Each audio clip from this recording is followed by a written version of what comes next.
Hello everyone, kamustang lahat? It's Michael here and welcome back to my channel. I have been doing a lot of bougainvillea videos and orchids, but this time I will be sharing you another kind of plant. And this plant is called Hoya, and this is also called wax plant, porcelain flower or honey plants, wax vine, wax flower, or simply Hoya. Hoya plants are native to Asian countries like the Philippines, India, Thailand, Malaysia, Vietnam, Bangladesh, Indonesia, and other Asian countries.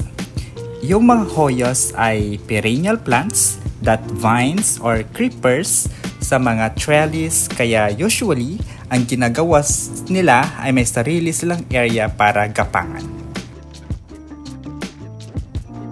I have here with me are my 4 Hoya plants, and ang gagawin ko is ililipat ko sila ng pot dahil gusto ko silang pagsamahin yung dalawa in one pot.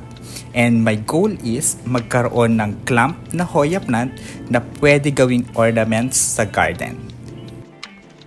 Yung gusto kong mangyari is kumpul-kumpul sila na nakalagay sa hanging pots kasi feeling ko attractive siyang tingnan once nakahang na sila.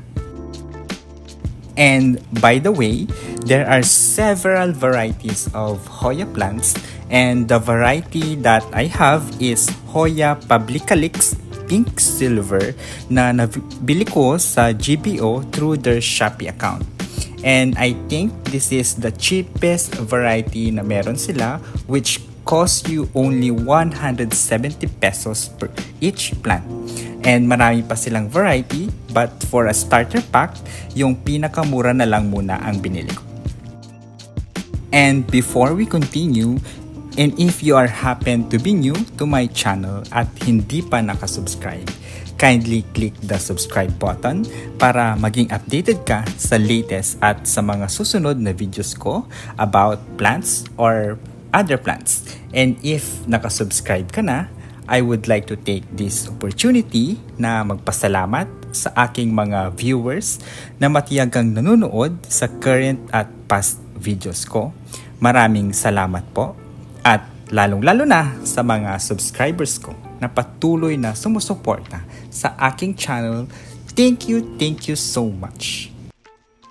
And going back, yung repotting na gagawin ko, yung media na gagamitin ko is kung ano lang yung meron or available sa akin, which is hydroton plus yung coconut husk and konting uling and small bark chips. Yung media naman, based sa mga nababasa ko, yung best daw is perlite mix, orchid bark mix, but regardless of the media, as long as well draining siya, it's okay.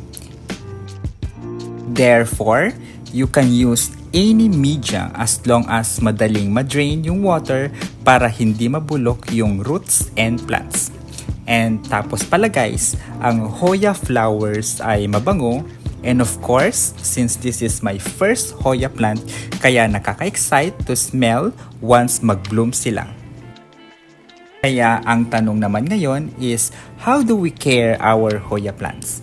And based on my research from thespruce.com, there are several requirements in growing Hoya plants at isa-isain natin dito lang sa aking channel.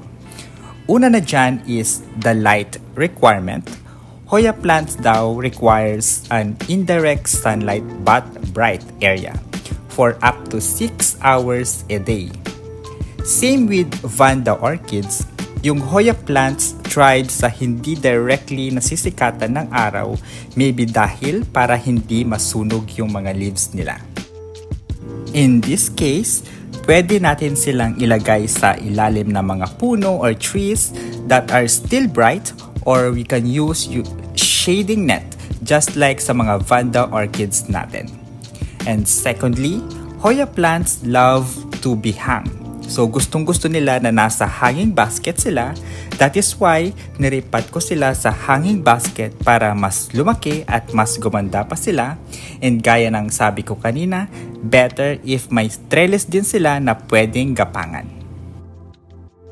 Another requirement is Hoya plants love humid na location.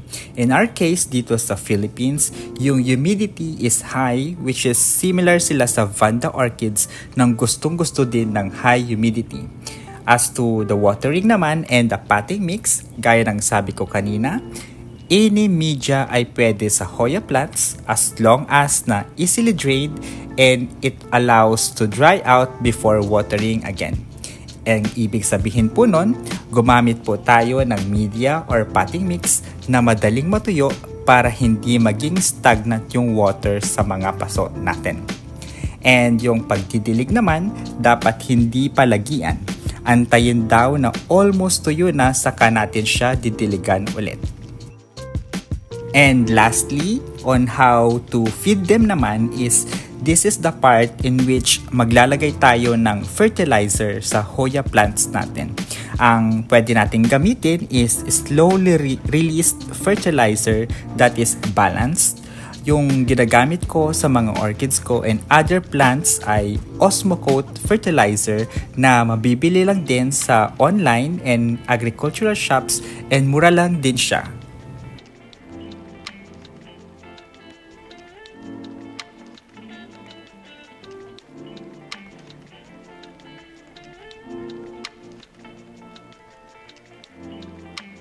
So there you have it guys. Thank you so much for watching at makakaasa kayo na pagbubutihan ko pang gumawa ng mga relevant videos for featured plants. Kaya don't forget to subscribe, stay safe and healthy, and we'll see you in my next videos. Bye-bye!